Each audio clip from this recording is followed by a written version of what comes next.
seat.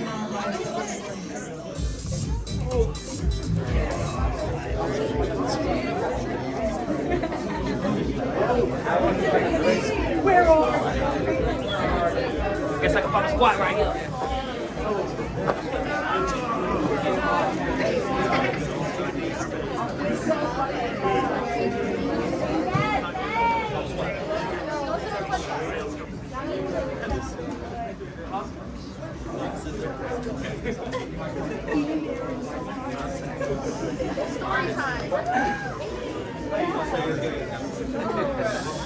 Right, Eli? Not really. Yeah, I got you. He plays the music for me.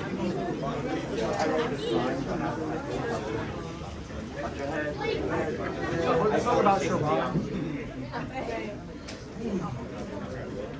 There's a lot more people in here. That's my Eli! You look good! You look good. You look good. That's our Papa! That's John. That's my Uncle John! I know him! Love that guy.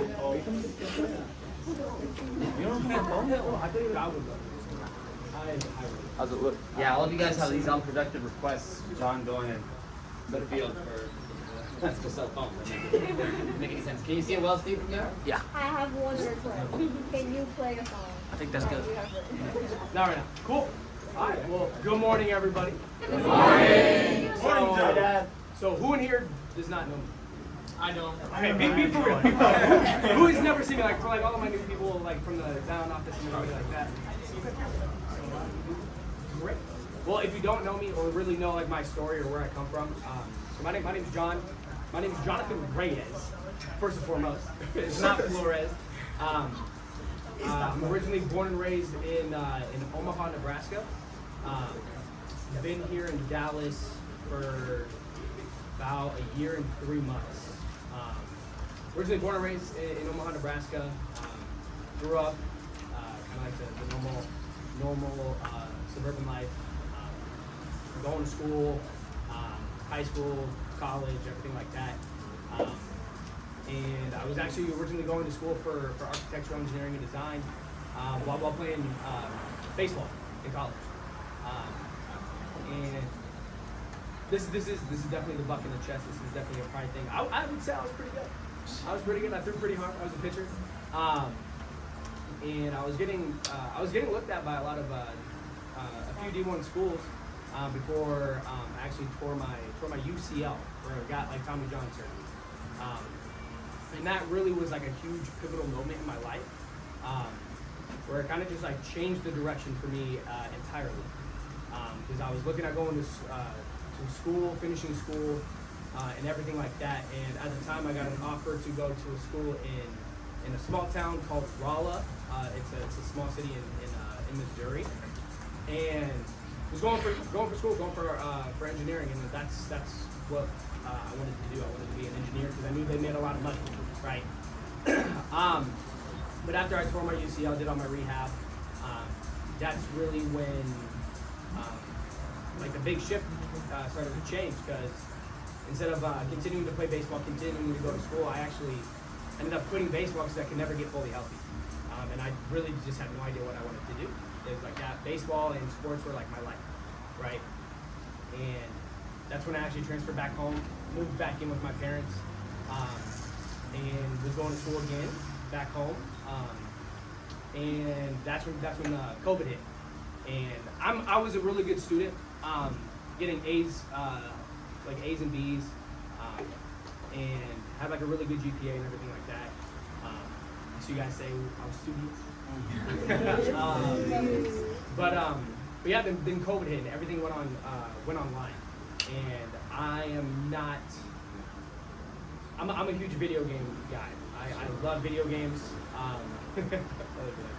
I'm a huge video game guy, and when everything went to remote, that's when my grades started to really plummet, because I couldn't focus. I couldn't have like a really good. I just wasn't paying attention, wasn't giving it my all, because I was very distracted with like my computer. Like I was playing video games right there during class. Probably not the best thing. I don't even know if you guys knew that. But my grades started to go down, and I was like, okay, shoot, like let's just put school on the side. Let's go work, pay off all of these student loans that I have. Is about with scholarships and everything is probably still like what $25,000, something like that. It's a lot of money. And so that's when I actually started working at Amazon. And I worked at Amazon for about 2 years. If you guys don't know, Nebraska is very cold when it comes to wintertime. It's a lot of snow, like negative degree weather. And I'm out there delivering packages in like 3 feet of snow. And after that first winter, when the second winter was coming around, I'm like, I gotta get out of here. I was like, I hate the cold. I think it's the Mexican in me. I gravitate towards I gravitate towards the south. And warmer weather and everything like that. And that's when one day I asked my buddy Wade, my best friend, the one that I'm actually about to go run a company with. Who in here knows Wade? Wade Swander, the owner of Riverside. I know you guys know. Perfect. Yeah, that's my best friend. So he, one night we were playing Call of Duty, and I jokingly asked him, I'm like, hey, you trying to move to Texas with me? I'm gonna make a move, because I was gonna move whether I liked it or not, or whether he was going or not. And I asked him, I was like, you wanna move to Texas with me? And he was like, it was like 3 a.m. We were gaming. Like this is. If you guys are gamers or anything like that, nothing good happens after midnight. No. And we were just sitting there, and I was just like, "You want to move to Texas with me?" And he was like, I got nothing else to do. Let's do it." I was like, "Wait, really?" I was like, "Are you serious?" He's like, "Yeah." And I was like, "Okay, cool. Well, we have one mutual friend that lives down here, and her name is Taylor." And I was like, "Yeah, I can ask Taylor if we can come visit." And really see the city before we like make our final decision on where we're gonna go. We came down, looked at a few apartments, went back home, didn't really find anything. We were like, oh shoot. And then eventually we ended up moving down here after we found a place and settled in. But Wade was actually the one that got me into this position here. So he was applying, and he found this position before I did. And I was applying everywhere. And I couldn't find a job. I couldn't. Like, I was here for like my first week, and I was applying everywhere, maybe had like 2 or 3 interviews with no callbacks. And I'm like, this guy has 2 job offers, didn't go to college. And I'm like, I went to college and I was going for like engineering. I'm like, what? Like, why am I not getting a job? And I was like, okay, well, I mean, I guess a resume really doesn't mean anything. And it's just a piece of paper that says you spend a lot of money. And then he found this place here, and I was like, and he got accepted, and I was like, okay, if they took you, like, they're definitely taking me. Like, what? so then I applied here, and shout out to my upline Alante. He was the one that did my interview. I'll never forget it. It was in Richard's office, and it definitely was it's definitely been upgraded since then. I remember the little L desk and everything like that, and the 2 chairs. And he interviewed me, and I was shaking. Like, I didn't have any dress clothes. I slicked my hair back. Like, I don't know if you guys have seen my my badge from water. My hair slicked back. I have a 5 head if you don't know. And yeah, I was very out of my element. And then I talked with Claire right after, and I got the position. And me and Wade both started on January 18th. That was our first start date. And yeah, me and Wade both really just hit the ground running. I was like, oh, cool. We moved together, we worked together. Like, it's gonna be a blast. And at the beginning, like, we took it very seriously. We were like, oh, leadership, that's not too hard. Learn sales, do it. Cool. He got promoted in the first week. I got promoted my second week. But when I first started, I was like not how I am today. Meaning, like, I was the person in the back of the room, looking at everybody. Why is everybody so happy? Why is everybody so loud? I'm like, these people are crazy. And I was just sitting in the back, being like an observer, just like kind of feeling it out, not getting too hyped or anything like that. Because I'm very introverted, or I was. I wasn't a big people person. I struggle with communicating, and that's something that I really give a lot of credit to my upline for, because he really pulled me out of my shell. Whether that be who in here is introverted? Anybody? Or like doesn't really like Really? Joseph, you're okay. But yeah, but that was one of my biggest struggles early on, was being very introverted, very shy, and I saw everybody that was like either getting promoted or like a level 2. They were all very extroverted, very loud, very rambunctious, and everything like that. And that's when I was like, what am I doing? I do not fit in at all. And that's just one thing I want to kind of touch on, is like my first learning step, or the first thing that I learned was like learning how to communicate and really getting out of my shell. Because I started it by doing like a motivational minute, like I'm kind of making Ezra do to come out of his shell a little bit. And then I started doing like shout outs, car rides, whatever it might have been. But eventually I grew my communication skills and I grew my confidence enough to where I was more comfortable being myself in front of a big group of people. Really when I perfected that, my sales kind of shot to the roof. Like I was high rolling every week, dropping 25 to 30 sales on water, and that's a lot. I was making like $1,600 to $2,300 paychecks, kind of like Danny is now. She's a pro. It really just like trying to find my way, and then coming from Amazon to this was very nice, because I was making maybe $500, $600 a week at Amazon, working 45 hours, like nothing. I was like, dang, I'm making a lot of money. I get here, and then like my second, third paycheck, seeing 16 to like $18,000 or $1,800 in a week.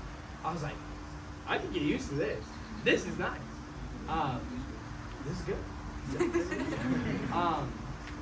And I really only, because I had no idea what I was really getting myself into. I didn't know. I thought it was just sales. Like, I'm being so serious, because I really wasn't paying attention. I was just more focused on, I get to work with my best friend. We're just gonna have a lot of fun. Explore Dallas, go out, be stupid, be young 20-year-olds, basically. And I saw him progressing a lot faster than I did. And yes, I was making a lot of money. I was making good money.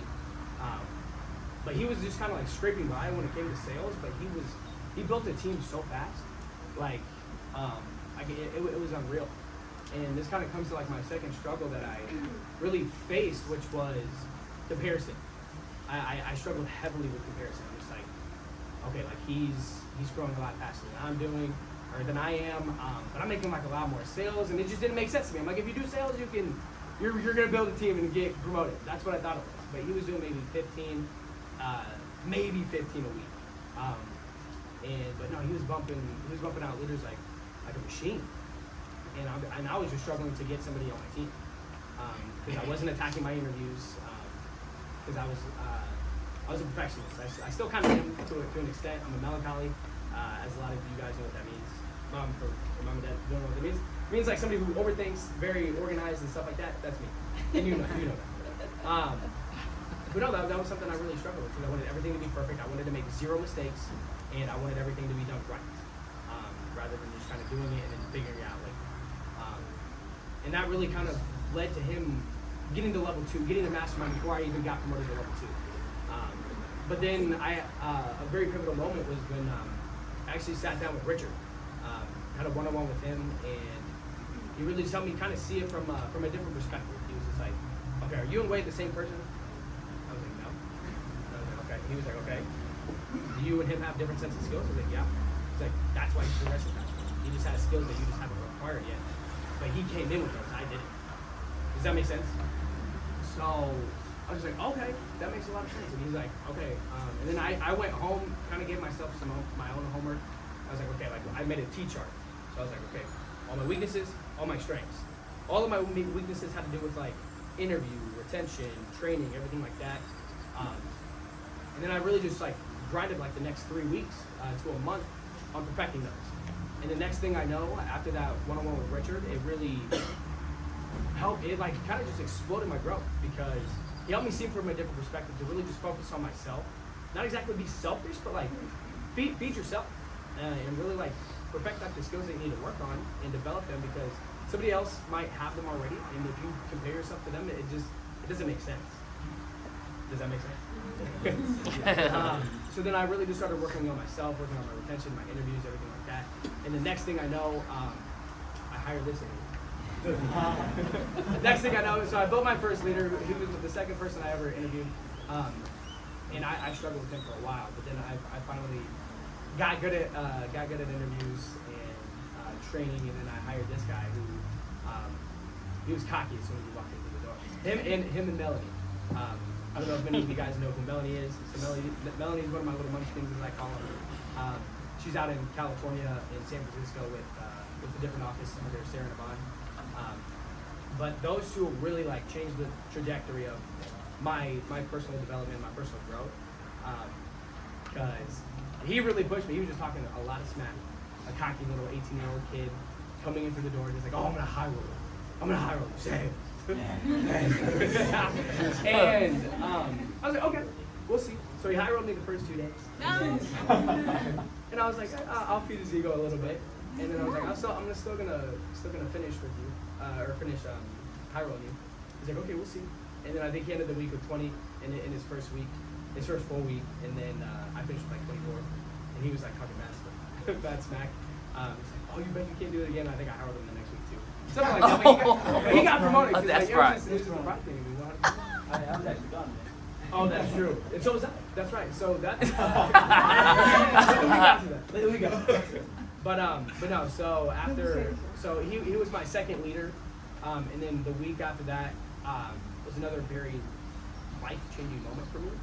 Is when my upline Alante got promoted out to Malibu with Tracy, and I saw the mansion in the hills.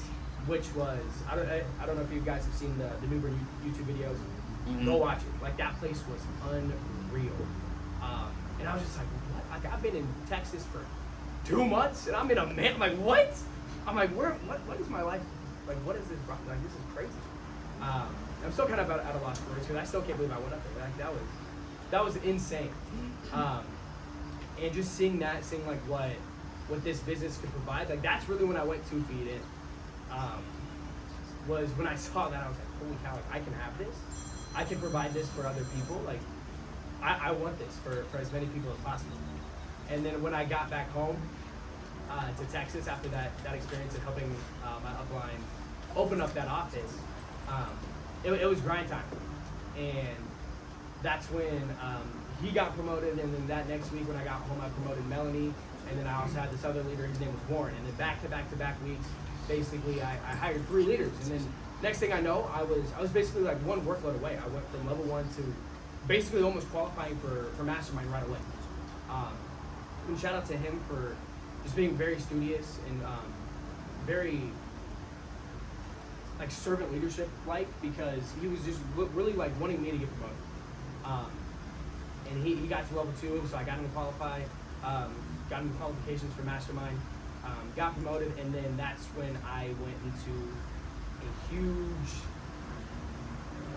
like slump, and I got very complacent. I didn't do interviews for like second round interviews for months. Didn't train anybody for months. Got very complacent because I was just so focused on everybody else, rather than just continuing to expand, continuing to build, as we call them, legs. And it was a struggle. Like my sales, I was doing maybe anywhere between 8 to 12 in a week, not making a lot of money, and then Wade got promoted. And I was like, holy cow. And like the plan the whole time was to get promoted at the same time and really like open up together. And that didn't happen. He left, and I got stuck with this guy, Greg. Got stuck with this guy, and we were both just down in the dumps whenever he was handed off to me. And I was like, shoot, like. And then he hit me with the news that he was gonna have a baby, and I was like, okay, like, I got so many people on my team now. I got like 4 or 5 people on my team. Like, I gotta be better. And one day I was training this guy in the field, and I just had a mental breakdown. I handed him off to Greg.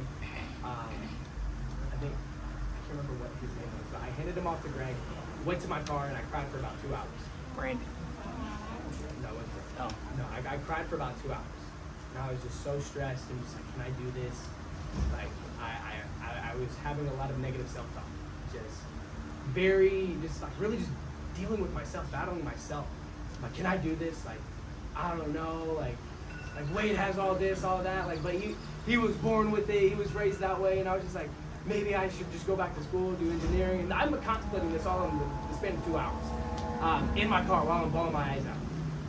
And then I text Richard, and I was like, bro, I'm down bad. Like, I am in the valley of despair, and I just don't know what to do. Like, I need help. And then finally he's like, this is good. He's like, I've been waiting for this call for a while. When I broke down crying, when I was in my car and I called you, and you FaceTimed me, and I didn't call you because Like very late. No, it was in the middle of the field, and I didn't call you because like you were supposed to be like on a flight back to Dallas. I can't remember exactly where you were at, I do remember the FaceTime, yeah. but yes, and he's like, And I yeah, was like, this is what all the owners go through. yeah. And you were like, I've been waiting for this call, been waiting for you to ask for help, and that's when it was like that talk with him really just kind of helped me. It wasn't anything special, it wasn't anything too crazy, but he's like, hey, everybody goes through this. Everybody who makes it to ownership has this call where they just like, they're overwhelmed, they're stressed. He's like, this is a good thing. This means like you're growing. I was like, whatever. I was like, okay, if I'm growing, I don't know why I'm sitting in my car bawling my eyes out with 0 on the board. It's like just blaming the world, blaming all the card fails, blaming the field, blaming the language barriers, just blaming everything but myself. And then I had that call, and after that, I still struggled for a little bit in the field, and struggled like building leaders. And then eventually, I kind of got the sales back up a little bit, and then I saw another promotion, which was no, never mind. I got my sales back up, and then I went into another slump. Really just started dealing with myself again. Until one day, like it got so bad to the point where Richard pulled me, Sarah, and Yvonne into his office. He's like, bro, when was the last time you built a leader? I was like, 5 months ago. Like, that's bad. And he's like, and you've been dropping like 8 sales a week. Like, this is like, bro, you're not bringing any value. I'm like, yeah, I know.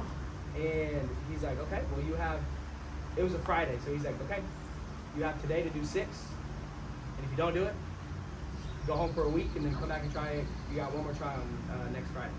I was like, okay. Like, can I cuss on here? I'm just gonna say one bad word. I was shitting bricks, bro. I was shitting bricks. I was like, holy, like, okay. And it was like 10 o'clock at this time, and he's like, he gave me territory. He's like, bro, Tracy, shout out Tracy, I love you. He's like, bro, Tracy went here and dropped 7. I'm like, oh, I'm dropping 15. Yeah, Tracy was never the best at sales, and I was like, okay, if he did 7 in this place, like, oh, I'm gonna run it up. Like, it's gonna be so easy. And so my confidence went through the roof. And then I get to the field roughly like 11 o'clock, and I went to this complex that had 150 doors. And I was like, okay, there's definitely 6 in here. And it comes around like 2, 3 o'clock when everybody else is like kind of getting to the field, and I see Sarah and Yvonne, who also have the same task of dropping 6. They're already at 4. And I'm like, I'm at 0. And my confidence was just going down to the ground. And finally I get on the board around 3 o'clock. And then I go through that whole complex, do 2 full laps.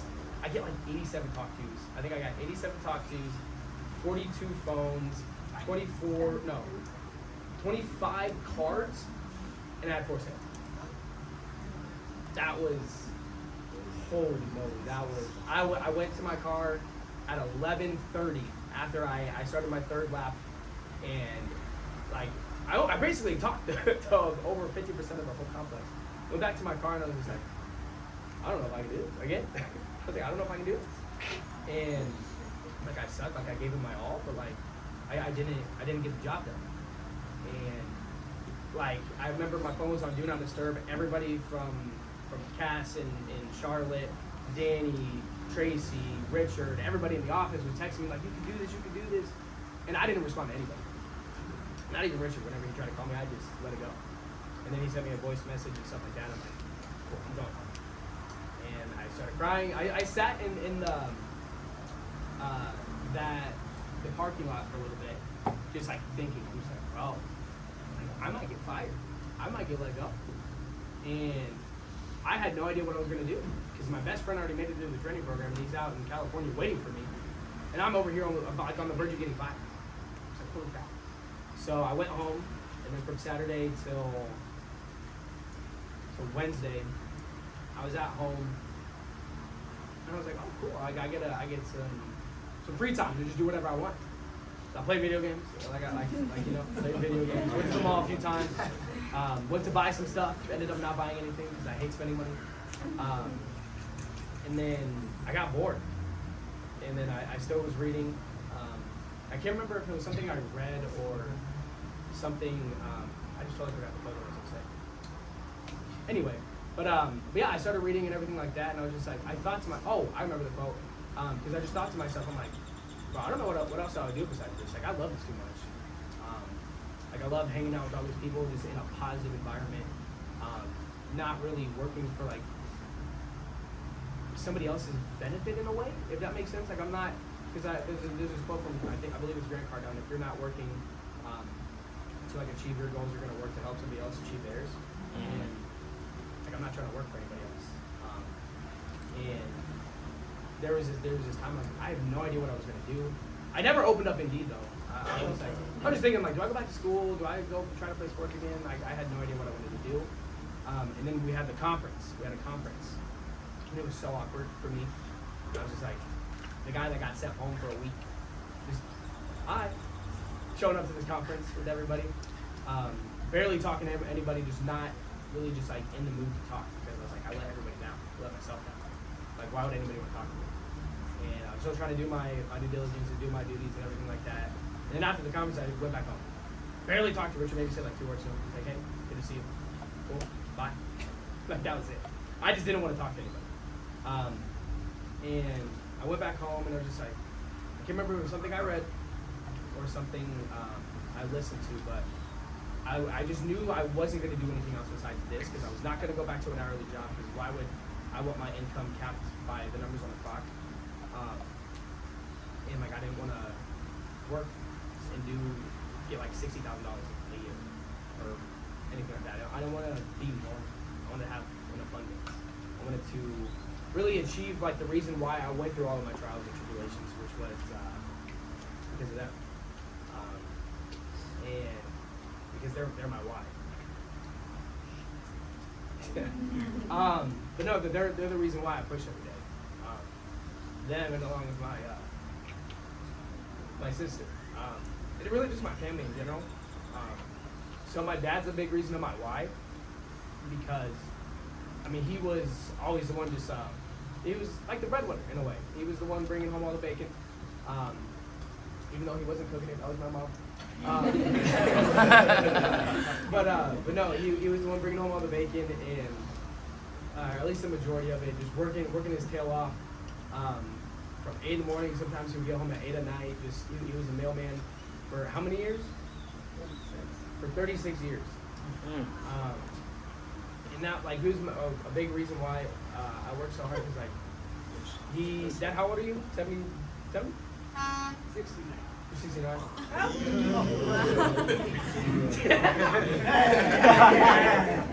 So good. So good. So my dad is 69 years old, and he just retired last year. And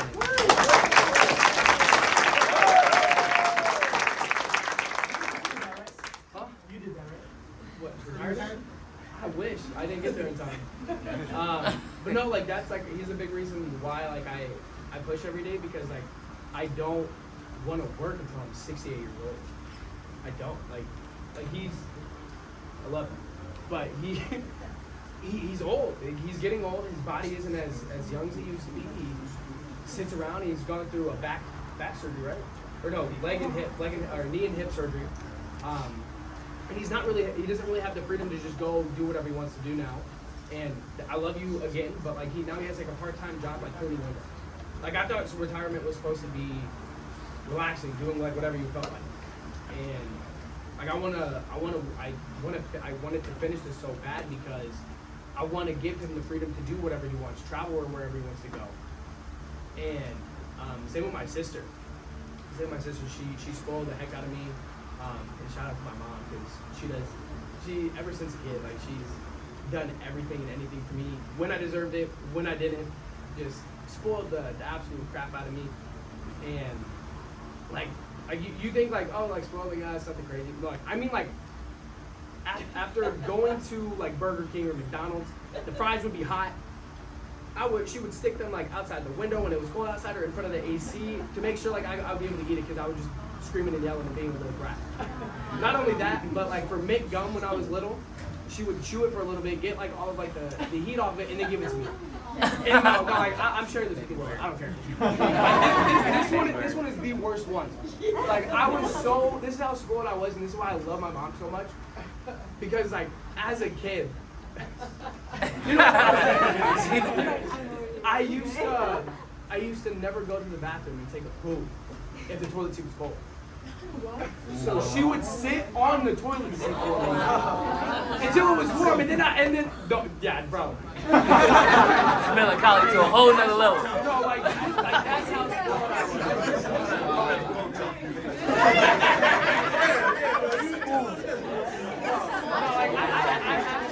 Like that's why she's my wife, because like shoot, even now, like she came down here to help me move when she did not have to.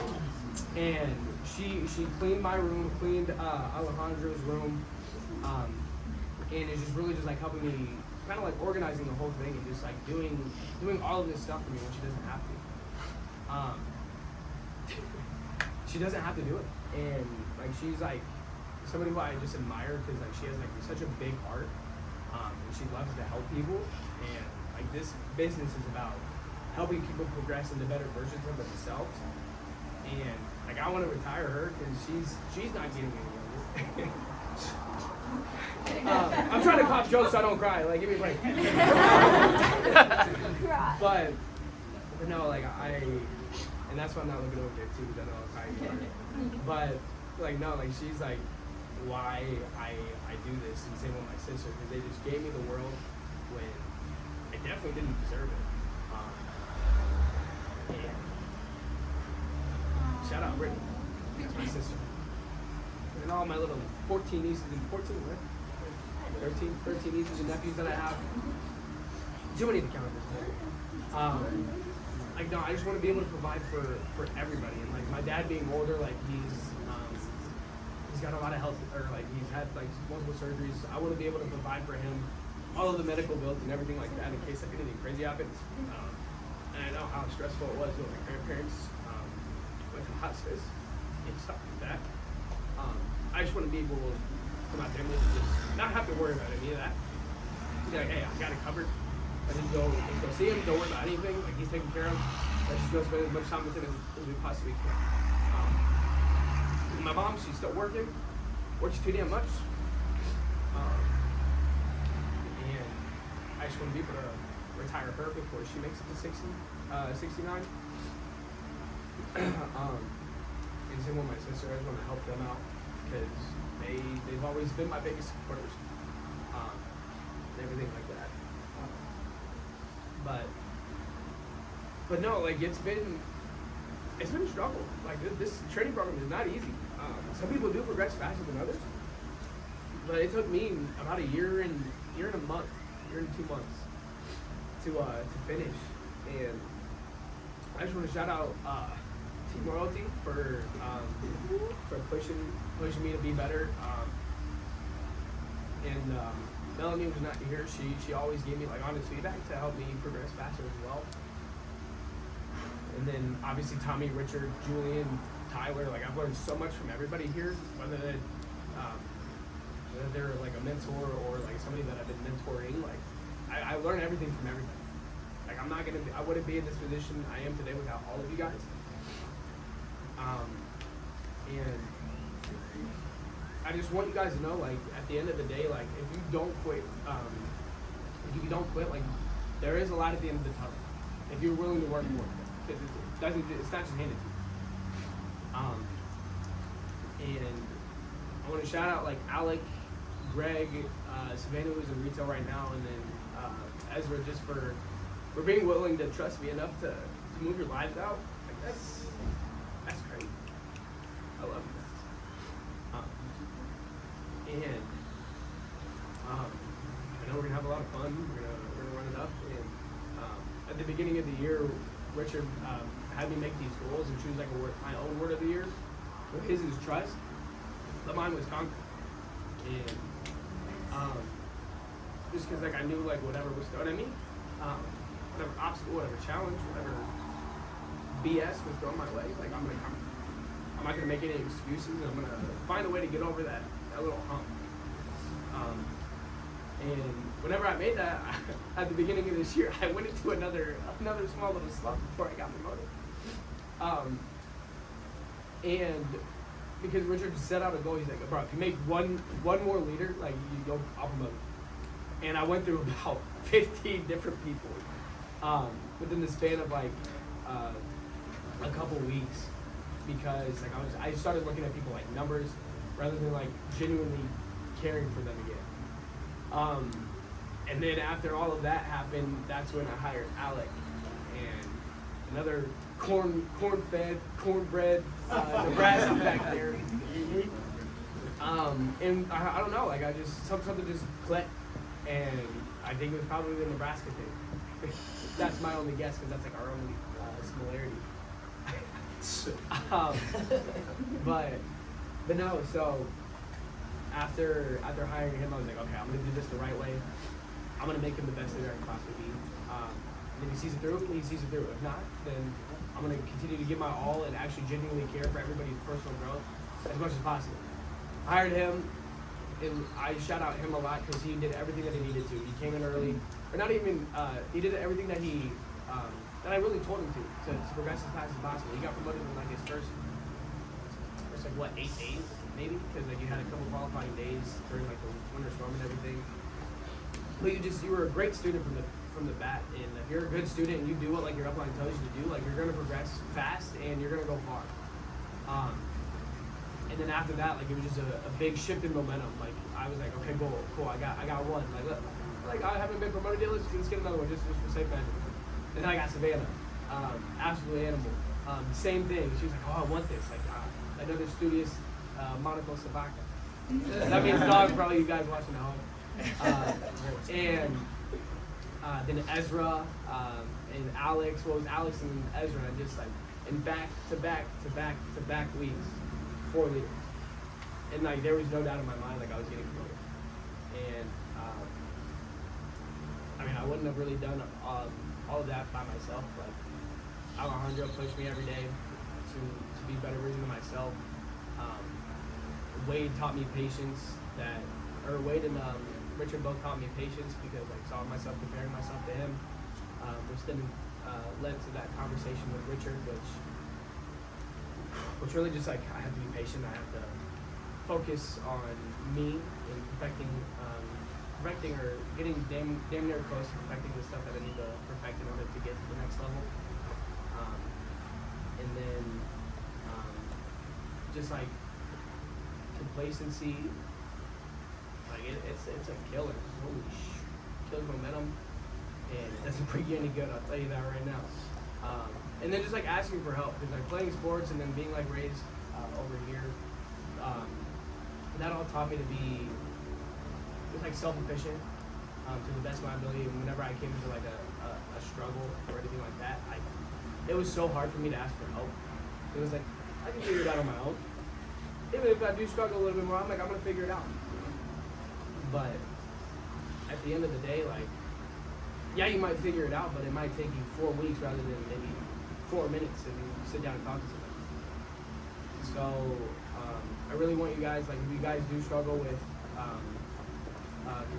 comparison or complacency, please like just ask for help, ask your upline. Like that's what they're meant for, to help you get over that next hump. Same with like asking for help if you struggle with that. Like just make a call. like if you don't know what to do or like you're struggling with something, like don't suffer in silence, because like that's what I used to do. Don't bottle things up. Be vulnerable with your upline, because like your success is in their best interest. So please like just trust them and like build a great relationship with your people leaders, because like they're gonna teach you so much. Probably more, like not more, but like they're gonna teach you a lot more about yourself and like your what you need to work on personally than your upline probably will, in my opinion. And, like they can tell me what I need to do in order to go farther, but like the stuff that I'm struggling with at that moment, like your team would kind of show you that, because they're basically resembling you. That, and then also I don't know, like I've gone through so much, like I don't want to just go on like a long spiel. I kind of already have, but yeah, I hope my story kind of resonates with a lot of you guys. And if you guys do ever feel yourself kind of relating to me, like please reach out. My number is on the board. I'd love to help you guys out. And I'm super excited to see who's next up, since Alejandro and Dylan both just got promoted. I want to know who's next, and who's going to be the next one to step up with everybody in here. So, but that's me. That's my story, and I hope you guys enjoy it.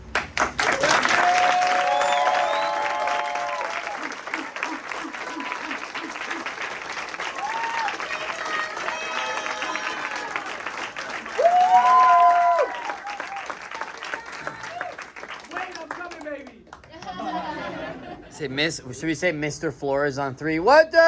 Mr. Flores! Okay. You gotta say anything, Tommy? You're good? If anybody needs to see Tommy for conference, make sure you find him on the break. If not, it's 12:20. We'll be back outside at 12:50 for break.